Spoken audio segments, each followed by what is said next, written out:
Arne Slot was back to his strongest lineup, and Alisson was good to go. Although Darwin Núñez's illness prevented him from playing, Diogo Jota's selection against his former team was nonetheless anticipated. In the first 20 minutes, Wolves had significantly more possession of the ball than the Reds did, and it was an unusually slow start for them. Liverpool's front three were barely in the game, and a daft yellow card for Alexander-Arnold for kicking the ball away didn't help the mood. After a free kick by Alexander-Arnold on the edge of the box, Liverpool managed to register a shot on goal just after the half-hour mark. Then came the half's enormous opportunity. Dominik Szoboszlai had a beautiful cross from Andy Robertson from the left on his plate, but the Hungarian struck it straight at the keeper from 5 yards out. However, Ibrahima Konaté's strong header from Diogo Jota's superb cross from the left gave the Reds a 1-0 lead at the interval. Just before the hour mark, the goal scorer's status changed from hero to villain as Konaté, maybe due to a misunderstanding with Alisson, allowed Wolves to fully penetrate, and Ryan Aït-Nouri leveled the score for the home team. But after 5 minutes, Mohamed Salah scored a penalty kick to give the team a lead again after Jota was tripped inside the box by Semedo. Liverpool looked far from their best as the home team kept up their troublesome play. Finally, Slot replaced Luis Diaz and the ineffectual Szoboszlai for the last 20 minutes. The 3 crucial points were held by Liverpool. Hardly at all convincing, Liverpool's victory took them to the top of the league after 6 games, with Man City's draw earlier in the day.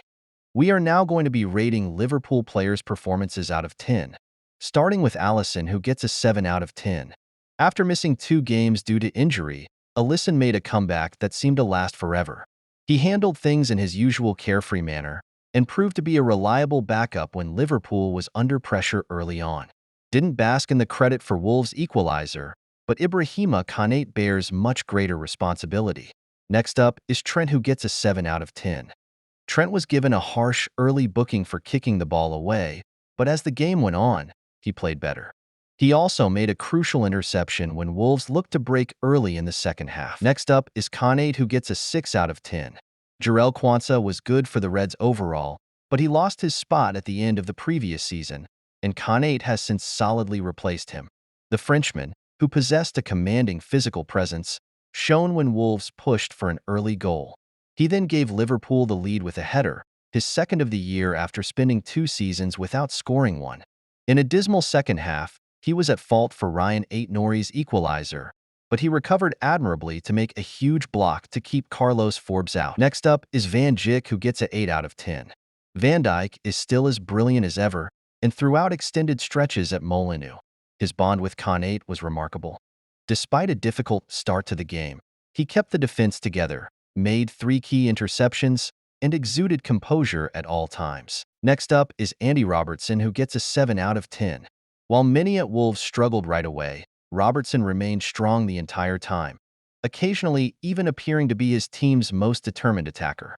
The Scot was always creating overlaps to give Luis Diaz room, and his excellent cross to Dominik Szoboszlai deserved an assist. Not quite the powerhouse he once was, but an important one nonetheless. Next up is Gravenberch, who gets a 8 out of 10.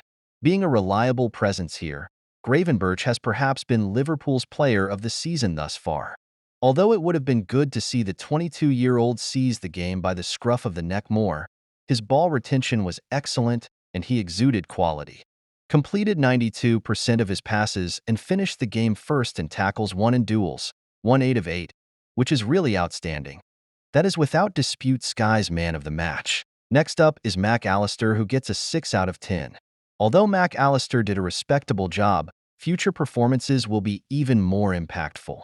The Argentine got off to a poor start and appeared off pace, but his calmness under pressure let Liverpool take the lead. Next up is Szoboszlai, who gets a 5 out of 10. Arne Slot had some strong words for Szoboszlai, who was irritating once more when he was used at the offensive tip of the midfield.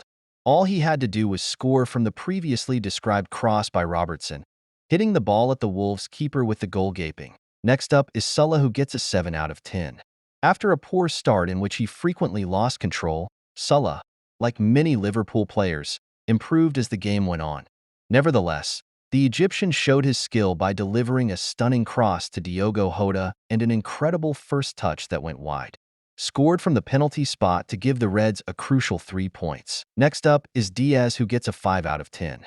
This season, the Reds' standout winger was searching for his 6th league goal in as many games, but he was never able to reach peak performance. Though he was guilty of being careless with the ball and found it difficult to overcome Jose Semedo, he occasionally connected well with Robertson. Next up is Hoda, who gets a 7 out of 10. With Darwin Núñez sidelined due to sickness, Hoda took over in the center of attack as he attempted to add to his midweek double against West Ham.